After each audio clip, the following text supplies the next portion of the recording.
So guys, welcome back to another video. Today, slightly different one for you, something completely new for myself. We are reviewing a car. So we're gonna have a look at it, see what's installed on it, see what mods he's done to it. He's one of my viewers, but he's been kind enough to let me kind of come for a ride along with him. To my knowledge, it has a VT330R, which is the, I don't want to get it wrong, but I think it's the AET turbo, and he's tuned with Puma speed at the minute. He is changing tuning companies soon, to my knowledge, but obviously that's all up to him. But we'll get him to talk us through the car, and then we'll go out for a drive, and it'll be my first ever experience of a hybrid turbo, so I'm really looking forward to it. So yeah, on to the video. Right, so I'm in Ash's car.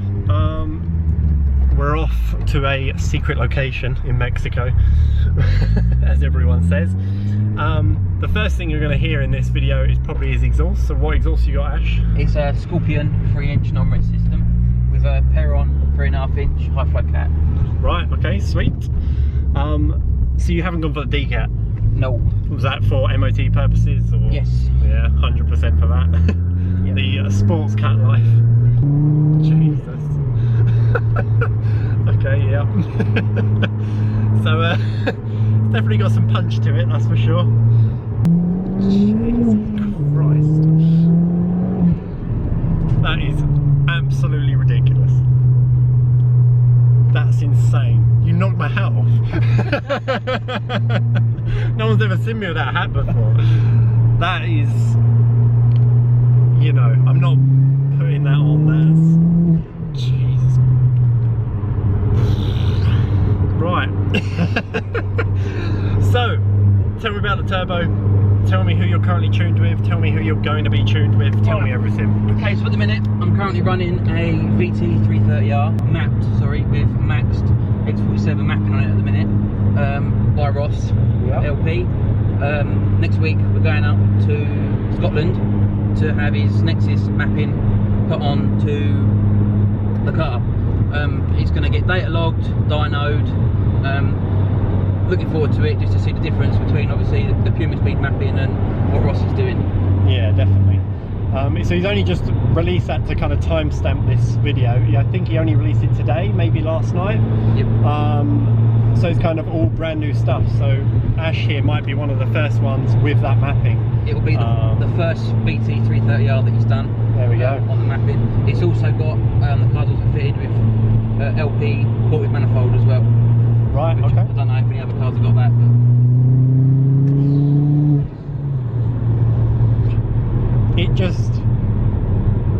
It just carries on pulling. I don't know, it's a whole different experience. I obviously haven't been in another car before with a hybrid turbo or anything like this. It's something else. You can feel it kind of in your chest. I don't know, it's very hard to explain, especially from the passenger seat. Because obviously you don't know when it's coming, but no, that's a wicked little thing. So what, how did you progress up to this point? Like, did you go stage 1, stage 2, stage 3, or yep. Did you just jump big time? Or? So I started off, I went to AET and I bought their Perron package, which included the ITG induction kit. I got that with the, I think it was a stage 1 plus. Yep. I was stage 1 plus for about 4 days, I think, and then I went to Perron stage 2 pro. I bought... Did you say 4 days? Something like that, yeah. Okay. I had a 350Z before this, yeah. And the stage 1, it wasn't enough power compared to the Z, so right. I went for the stage 2. It sort of matched it, not to 60, but anything above maybe 80. Obviously in Mexico, yep. Or on track, the 350Z would seem just to pull harder and it would just fuck off and go. Yep. So I was that for about, I don't know, maybe a year. I was using the car to commute to work. Once I changed my job, got a work van, then I thought, well, I'll go for the hybrid turbo. I ain't got to worry about fuel economy then. So yeah. On that subject, I know no one should ever speak about fuel economy when you're going hybrid turbo and you're tuning the hell out of, you know, what is a standard engine at the end of the day. What is your current fuel economy for stage 3? The car at the minute says 24 to the gallon, and that's mainly sort of short spirited journeys. Yep, okay. Maybe on a motorway you probably see 35 to 40 if you're lucky.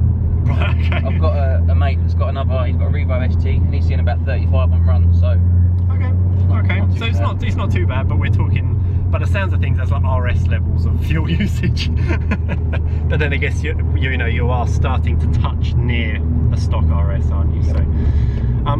So have you ever had it dynoed with this package, or just basically standard figures of what they quote? Standard figures of what they quote, pretty much. I've not had it on a dyno yet. Like I say, that's cool. First time it'll be on a dyno is when we go up and get the next map put on. So hopefully if Ash is alright with this, obviously we're going to experience the car with its current package, and then in a few weeks time we'll meet up again, hopefully, and we can review the new package and get his kind of ideas on it, or his opinions on it, and see kind of where we go from there. But obviously myself, I'm looking at stage 3 now, even though one of my first ever videos I said I'm never going above stage 2. That's not happening anymore. So I am starting to look at different turbos, different packages, and kind of different tuners other than Perron. But you know, Perron's in the mix for me anyway. But anyway, we'll get to the location, we'll have a quick look around, you know, the outside of his car, under the hood, and then we'll have some serious pulls in Mexico. So we're just going to run through basically Ash's car while we got it on the side of the road. One thing to note straight away, and it's just from what I've seen when I walked up to it, was how much of a sleeper this car is. So from the outside you really can't see that much has been done. Obviously you can see like halo rings, and you can see what I thought straight away were fatter tyres, but it's actually spacers. But from like all around the car, it's just, you know, there's not much to give it away. So yeah, so Ash, talk me through it. We'll walk around it and you can tell me what you've got power wise or whatever you want on this car. Okay, so we've already gone through the exhaust. We've got 20mm spacers all the way around. Yep. That was to clear the front brake calipers. It's got the Megane 225 calipers on it. The brackets come from Nick. Obviously you need the spacers to make clearance for the new calipers. As for under the engine bay, it's got an ITG intake, obviously Perron induction, ITG crossover.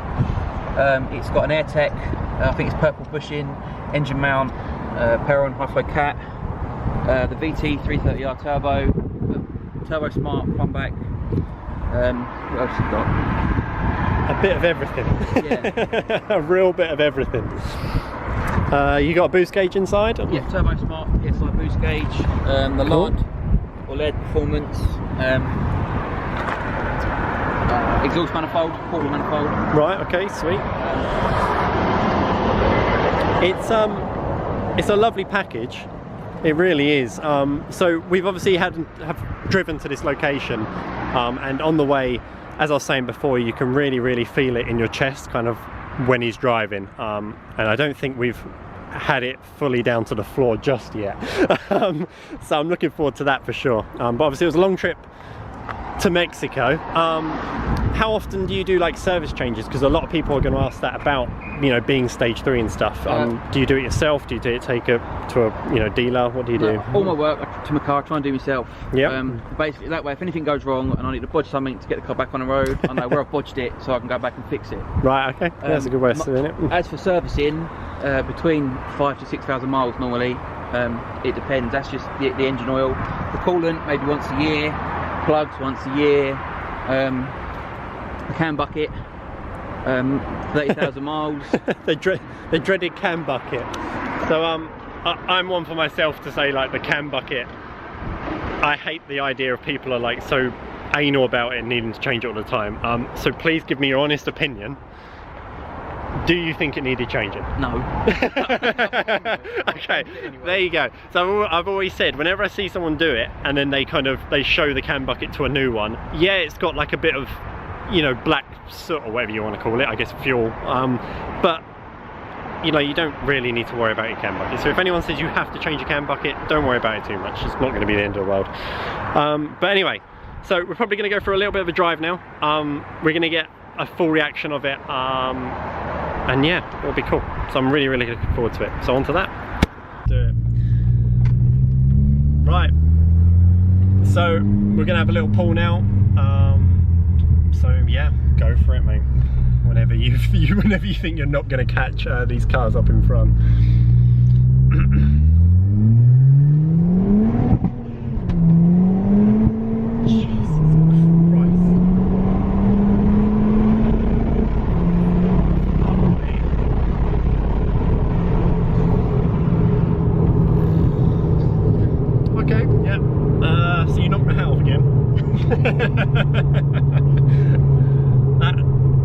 The first thing that got to me then was the sound. It sounded like a race car. I've never been in a race car, but from an outside perspective, I'm sure it sounded like a race car. That was, yeah. I look forward to seeing what my face looked like. No, that was, wow. Yeah, no, fair play, Ash. This is a hell of a car, mate. It's a hell of a car. I'm very impressed. It is, so for everyone out there, you know, a lot of people are very loyal to one brand, and they will tell you every other brand's shit. I know I've done that in the past with certain things, but in terms of tuning companies, I've never done that. Obviously, I've only ever been with Perron, but I've always been looking at other companies, seeing what they do, and it's great to see that, you know, Ash has taken that kind of step to go, you know, with Perron/AET, and then kind of go to a different company and give them a try, because, you know, they're the new kind of name out there, and it sounds like he's going to do it again. So it's cool that people like that exist, fanboys that are, you know, devote to one company. You know, get yourselves out there, basically, is what I'm saying. You know, go and explore other companies, go and explore what everyone else is doing, because you can mix and match. As you can see here, you know, he's done his turbo with a different company's tune, and it, to me, is working bloody good. So yeah, that's wicked. The only thing I will say, obviously I've been with Perron, it's max mapping, but I went with Ross. If you're not starting AET, I had no real trouble with them, but the customer service you get with Ross is just unbelievable. It doesn't matter what the time is, he'll get back to you. 11:30 at night, when I finished my turbo, he sent me the map. 11:30 at night, you ain't going to get that from anywhere else. Yeah. So the car was ready to go, ready for next morning, didn't have to wait for the map, it was ready to go. I bricked my ECU when I... That was a big bump. I bricked my ECU when I was swapping between maps to show a friend the difference between the Max 2R and Perron Stage 2 Pro. Ross couldn't do enough to get the car back on the road with getting me a whole new flash file to put on the car. He's just, the customer service with Ross is just unbelievable. So if you are going to go with anyone, I would strongly suggest go with Ross, because the customer service is second to none. There we go, you heard it here first. I have noticed actually Ross is always he's always on the forums, he's always asking questions, and the amount of people that have actually complimented Ross. So, you know, Ash is, oh my god. Ash is, you know, I can't speak. I've lost my words. There you go, I've lost my words. Basically, Ross is a cool guy by the sounds of things. I've seen it myself in terms of the way he responds to people, and, you know, Ash confirms that. So, yeah.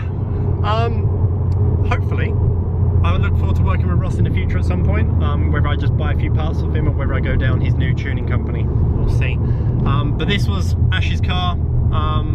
It's been an absolute pleasure, mate, so thank you, you know, for taking me out on this trip.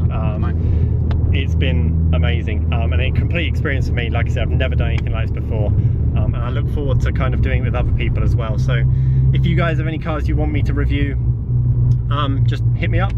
We can travel, we can meet, whatever we need to do.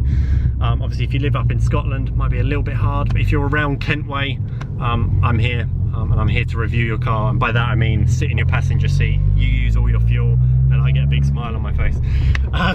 So thank you again, Ash, and on to the next video.